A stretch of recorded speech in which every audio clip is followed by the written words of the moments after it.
আচ্ছা, যদি কেউ চায় যে আমরা ইন্ডাস্ট্রি জয়েন না করে ফ্রিল্যান্সিং এ কাজ করতে চাই, খুব বড় প্রশ্ন করেছে ওটা। এটা অ্যাকচুয়ালি স্টুডেন্টদের সঙ্গে অনেক সময় ইন্টারেক্ট করতে গিয়ে এই প্রশ্ন জবাব আমাকে দিতে হয়েছে। হ্যাঁ, তো সেটার কি পসিবিলিটিস রয়েছে এখানে?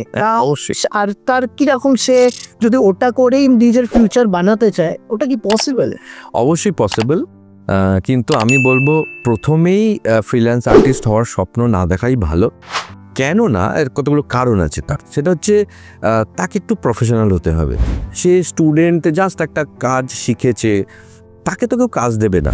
মানে তুমি যদি উদাহরণ দিই তোমাকে, তুমি কি একজন জাস্ট জুনিয়র ডক্টরের কাছে তোমাকে নিজেকে সঁপে দেবে, নাকি একজন সিনিয়র ডক্টরের কাছে তুমি যাবে?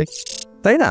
এটা নর্মাল ব্যাপার। সে ক্লায়েন্টও কিন্তু একই। ক্লায়েন্ট একজন জুনিয়র আর্টিস্টের কাছে সে কেন কাজ দেবে? তার কাছে একটা লায়াবিলিটি আছে, সো সে স্টুডিওকেই কাজ দেবে। তো আমার সাজেশন হচ্ছে যে তুমি অ্যাজ এ জুনিয়র আর্টিস্ট হিসেবে কিছুদিন কোনো স্টুডিওতে কাজ করো। অবশ্যই তোমার ভিশন হবে তুমি ইন্ডিভিজুয়ালি হয়তো তুমি ফ্রিল্যান্সে কাজ করতে পারো, কিংবা ইন্ডিভিজুয়ালি তুমি এন্টারপ্রেনার হিসেবে তোমার নিজের স্টুডিও করতে পারো, ছোট বুটিক স্টুডিও করতে পারো 4-5 জনের বন্ধুরা মিলে। কিন্তু আগে আমি সাজেস্ট করব তুমি কিছুদিন স্টুডিও এনভায়রনমেন্টে কাজ করো, তাহলে তুমি প্রবলেমগুলো ফেস করবে অন্তত, নাহলে তোমাকে আননেসারি স্ট্রাগল করতে হবে। তো আমি এটাকে অবশ্যই অ্যাপ্রিসিয়েট করবো, ইন্ডিভিজুয়ালি করো, ফ্রিল্যান্সে কাজ করো, বাড়িতে বসে কাজ করো, বাট কিছুদিন অন্তত 1 বছর 2 বছর তুমি স্টুডিওতে কাজ করো।